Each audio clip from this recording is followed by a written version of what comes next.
পালিয়ে যাওয়া মেয়ের প্রতি বাবার চিঠি। মারে, শুরুটা কিভাবে করব বুঝে উঠতে পারতেছি না। যেদিন তুই তোর মায়ের অস্তিত্ব ছেড়ে ভূমিষ্ঠ হয়েছিল, সেদিন থেকে তোকে মা বলে ডাকতে শুরু করলাম। তোকে মা ডাকতে গিয়ে নিজের মা হারানোর ব্যথা ভুলে গিয়েছিলাম। তোর মাকেও কোনোদিন মা ছাড়া অন্য নামে ডাকতে শুনিনি রে। বিদ্যালয়ে প্রথম দিন শিক্ষক তোর নাম জিজ্ঞেস করেছিলেন, তোকে মা বলে ডাকতে ডাকতে তোর ডাক নামটাই তো আমি ভুলে গিয়েছিলাম রে। আমি তোর নাম বলতে না পারায় সবাই আমাকে নিয়ে হাসাহাসি করেছিল। তাই তো চিঠির ওপরে তোর নামের জায়গায় মা লিখেছি। হঠাৎ করে তুই এভাবে চলে যাবি আমি কোনোদিন বুঝতে পারিনি মা। ছেলেটা যেদিন বাইরে ব্যাগ হাতে তোর জন্য অপেক্ষা করেছিল, কখন তুই দরজা খুলে বাইরে বের হয়ে আসবি, তখন আমি ভেতরে বসে শেষটার কাছে প্রার্থনা করেছিলাম, আর কতটা ভালোবাসতে পারলে তুই আমাকে ছেড়ে যাবি না। তুই ঘরে বসে ভাবছিলি আর যেতে না পারলে ছেলেটার কাছে ছোট হয়ে যাবি। আর আমি ভাবছিলাম তুই চলে গেলে সমস্ত পিতৃজাতির কাছে কি করে মুখ দেখাবো।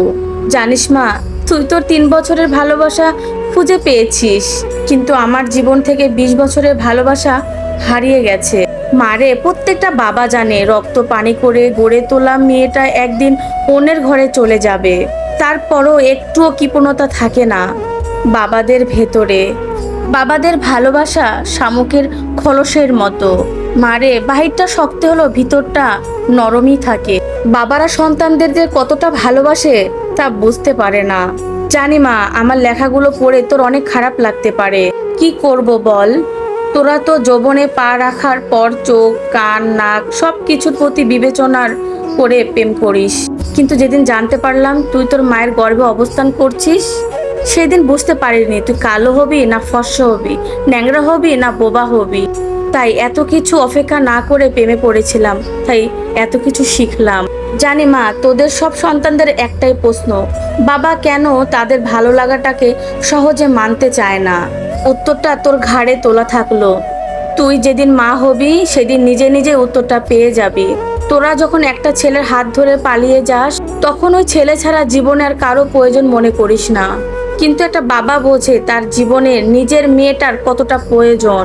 যেদিন তোর নানুর কাছ থেকে তোর মাকে গ্রহণ করেছিলাম, সেদিন প্রতিজ্ঞা করেছিলাম যে যদি মেয়ে হয় তাহলে নিজের মেয়েটাকে তার স্বামীর হাতে তুলে দিয়ে কন্যাদানের দায়িত্ব থেকে নিজেকে একটু হালকা করব।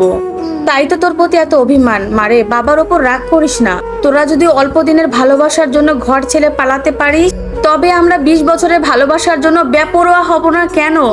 বাবারা মেয়ে সন্তানদের জন্ম দেওয়ার পর চিন্তা করতে থাকে নিজের মেয়েটাকে সুপাত্রের হাতে তুলে দিতে পারবে তো, আর যৌবনে পা রাখার পর চিন্তা করে কোনো প্রতারণার ফাঁদে পড়ে পালিয়ে যাবে না তো।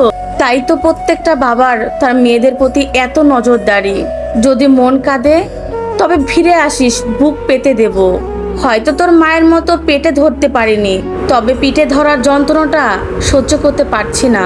ইতি তোর জন্মদাতা পিতারে। আমি এই চিঠিটা পড়ে নিজের ভাষাটা হারিয়ে ফেলেছি। এই চিঠিটা পড়ে অন্তত একটি ছেলে মেয়ে হলেও তাদের সিদ্ধান্ত থেকে ফিরে আসবে ইনশাল্লাহ। শুধু আমরা পছন্দের মানুষের জন্য নিজের বাবা মাকে আমরা ত্যাগ করি। কতটা স্বার্থপর মেয়ে আমরা।